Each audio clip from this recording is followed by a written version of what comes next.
sakit po ba kayo sa balat or anything like that? Ako, I had skin asthma. I think I still have, pero medyo, ano naman to, medyo, hindi na ako inaatake. Okay na ako. Kaya ako nabanggit yung skin, kasi ang pag-uusapan natin ngayon is yung patungkol sa skin na yan. Not literally, pero before we go to the gospel, let me read to you yung first reading, Leviticus 13 verse 1 to 2. And ito nga sabi, the Lord said to Moses and Aaron, if someone has on his skin a scab or pustule or blotch, which appears to be the sore of leprosy, he shall be brought to Aaron the priest, or to one of the priests among his descendants. If the man is leprous and unclean, the priest shall declare him unclean by reason of the sore on his head. The one who bears the sore of leprosy shall keep his garments rent and his head bare, and shall muffle his beard. He shall cry out, unclean, unclean. As long as the sore is on him, he shall declare himself unclean, since he is in fact unclean. He shall dwell apart, making his abode outside the camp. Ang sinasabi dito is yung pagiging madumi mo sa panglabas, not necessarily sa panloob mo. Okay? Kaya nga ang sabi dito is kung ganun nga yung pagiging unclean ng tao, pumunta siya kay Aaron, sa pare, or isa sa mga pare. Kasi it's parang representation ng it's not that, or it's just skin deep, na hindi, na kaya naman magamot ng or maayos pa na dito lang sa lupa or kung saan naman.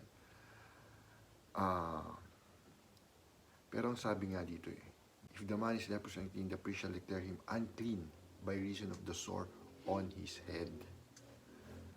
Yun, pag nasa utak yun yung talagang unclean.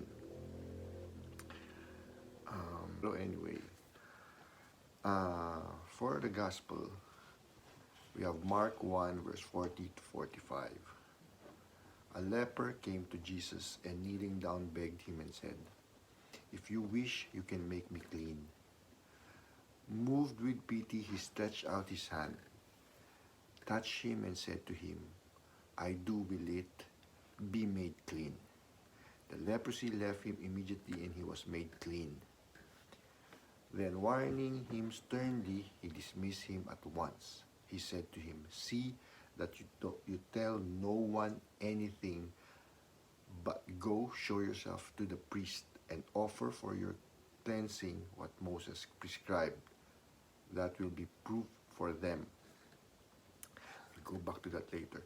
The man went away and began to publicize the whole matter.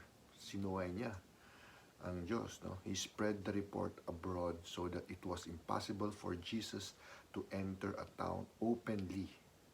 He remained outside in deserted places, and people kept coming to him from everywhere. So, anong sinasabi natin dito is yung point na Jesus said it is possible. Nahil niya yun yung leper, nawala na yung leprosy niya. So, ang talagang nag-heal doon basically is yung faith ng leper. Kasi naniniwala siya na kaya siyang paggalangin ng Diyos. So, which na-prove niya.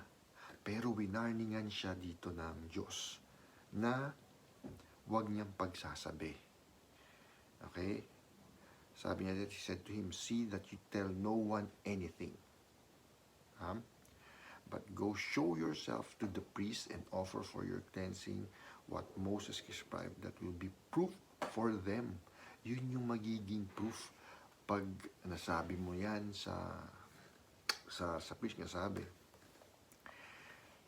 they will be the, parang kumbaga yung mga as catechist siguro, or mga evangelist, may kakalat yan. At the same time, magiging proof enough na sinasabi nga dito. No? One thing pa rin dito kasi is ayaw ng Diyos yung tipong manggagaya sa hindi ito yung sinasabi na wag mo sasabihin, knowing na alam niya sasabihin. Pero it's parang a test din na sana hindi ganyan ang mangyari sa inyo. Kasi ang gusto niya na kung sakaling talagang nahil kayo, magiging tuloy-tuloy na isi-share ninyo yung faith na yon with other people for them to believe. Kasi proof enough yon eh. Bakit i-broadcast mo pa na ganito na parang may kasamang pagyayabang na ginil na ako ng ganito na parang sa modern world ngayon na ang dapat natin take ito o makita natin to as yung parang what do you call this? Something to the effect na rubbing elbows with the who's who. Parang ganun yung pinapalabas mo. Hinil niya nga ako. Siya yung sumalba sa akin. So, wow, close kayo. Okay kayo. Iba yung point. Iba yung intention. No? Unlike yung point na pag sinabi mo sa mga taong dapat makaalam, that will be proof enough. Kasi kakalat yun in the sense na you will be able to evangelize people or for people to really strengthen their faith in God based doon sa proof na mapapakita mo through that way. Hindi yung tipong gusto mong makita na parang na I forgot the term term na yan is yung parang yung rubbing elbows. Anyway, yun na nga. Ang dami kasing ganyan ngayon, no? Na parang iba yung intention nila na kunwari ito yung kalakal nila, ito yung racket nila, ito yung ginagawa nila. Pero sa paraan na parang gusto lang ipakita na they're not really advertising yung act o yung deed o yung nangyari. More so from here, hindi mo sinasabi how your faith have changed you, na hoping you can inspire other people to do the same. Hindi. You're actually saying it, lalo na sa panahon ngayon, you're actually doing that para magyabang na hindi, ako okay na ako. Hindi niyo ako pwedeng husgahan this time. Kasi nga, ngayon, kaya ito ang basis ng ito ang pinag-uusapan pagdating sa sa ganyang bagay. Kasi yung pagiging skin deep, yan yung unang basihan natin para husgahan ng tao, which is wrong.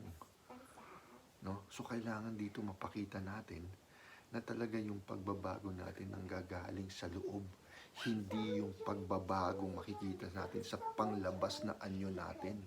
Hindi sana ganun.